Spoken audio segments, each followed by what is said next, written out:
আজি কি বনালো জানে? আজি ভাপত দিয়া মাছ বনালো। কেইটামান বৰিয়লা আৰু মোৱা মাছ আনিছিলে, মই ধুনীয়াকৈ বাছি ধুই ল'লো। তাতে অকণমান নহৰু আৰু আদা গোটাকৈ দিলোঁ, তাতে অকণমান পিঁয়াজ আৰু নহৰু দিলোঁ, আৰু অকণমান আদা নহৰু খুন্দিও দিছোঁ। ইয়াত দেখিছেনে? আন্দাজমতে নিমখ দিলোঁ, অকণমান হালধি। ইয়াত আৰু বিশেষ একো নাথাকে। এইখিনি থাকিব এইকেইটা নৰসিংহৰ আগ দেখিছেনে? একদম কুমলীয়া আগ, আৰু এইকেইটা তুলসীৰ কুমলীয়া আগ। এইকেইটা মই কাটি পেলাই দি দিম, অকণমান কাটি কাটি দি দিম ইয়াতে। খাবলৈ খুব ধুনীয়া হয় নৰসিংহৰ আগ আৰু যদি তুলসীৰ আগ দিয়ে। আৰু ইয়াতে আপোনালোকে মান ধনিয়াই হওক বা আদাৰ পাতেই হওক ইয়াতে দিব পাৰিব, আৰু জলকীয়া দিব পাৰিব, বিলাহী দিব পাৰিব। মই দিয়া নাই, কাৰণ বিলাহী দিলে এওঁলোকে নাখায়, জলকীয়াও নাখায়, সেইকাৰণে জলকীয়া দিয়া নাই বাৰু। মই পিছত নিজৰ কাৰণে লৈ ল'ম। কিন্তু এনেকৈ খুব ধুনীয়া হয় খাবলৈ। আৰু তেল মই একদম এটোপো নিদিয়াকৈ বনাওঁ। সঁচাকৈ খাবলৈ খুব ধুনীয়া, আৰু সময় বহুত কম লাগে। আপোনালোকেও বনাই চাবচোন বাৰু, এনেকৈ একদম সহজতেই হয়। ইয়াত দেখিছেনে? কেৰাহী পাতিলোঁ, আৰু কেৰাহীত অকণমান পানী আছিলে, সেই পানীখিনি শুকাই গ'ল।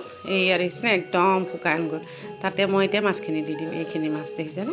ইয়াতে দি দিলোঁ, অকণমান মেলি দিছোঁ কাঁহীখনেই, মই যিখনে ঢাকিম, আৰু ঢাকি দিলোঁ। একদম চিমত দিব, গেছটো দি ঢাকি দিব। ঢাকি মাজতে এবাৰ এনেকৈ চাব, অকণমান মানে সিজা লেখীয়া হ'ব, আৰু ভালকৈ সিজা নাই। তেতিয়া আপোনালোকে হেতাখন সোমাই লাহেকৈ তলৰ পৰা লুটিয়াই দিব। হেতাখনে এয়া চাওক, মই তেনেকৈ দিছোঁ, তলৰ পৰা দিব, তেতিয়া মাছখিনি নাভাগে। আৰু মানে বেছিকৈ লৰাই নিদিব, লুটিয়াইহে দিব। মানে লুটিয়াই অকণমান বহল কৰি আকৌ ঢাকি থৈ দিব, চিমতে দি ঢাকি থ'ব। তেনেকৈ আৰু এবাৰমান লুটিয়াব, বেছি লুটিয়াব নালাগে, খুব বেছি 3বাৰ লাষ্টলৈকে। তাৰপিছত মই কি দিওঁ জানানে? ইয়াতে এনেকৈ পিঁয়াজ দিওঁ। এনেকৈ পিঁয়াজ দি খাই চাবচোন, যদি নাই খোৱা, ইমান টেষ্ট হয় মাছটো খাবলৈ। পিঁয়াজৰ যে সেই মিঠাটো একদম মাছত সোমাই যায়গৈ সিজি সিজি।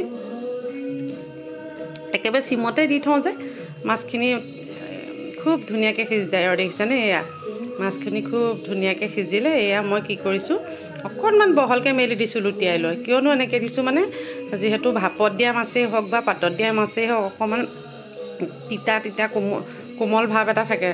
সেইকাৰণে সেই কোমল ভাৱটো অকণ আঁতৰাবলৈ, ইচ্ছা নকৰিলে নাই, যদি ইচ্ছা কৰে সেই কোমল ভাৱটো আঁতৰাবৰ কাৰণে এনেকৈ অকণমান চিমত দি ঢাকনখন আঁতৰাই মেলি দিব, আৰু অকণমান বহলকৈ মেলি থ'ব।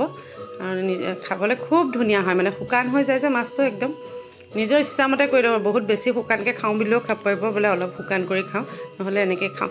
খাই চাবচোন মাত্ৰ, কেনেকুৱা লাগে মোক জনাব দেই।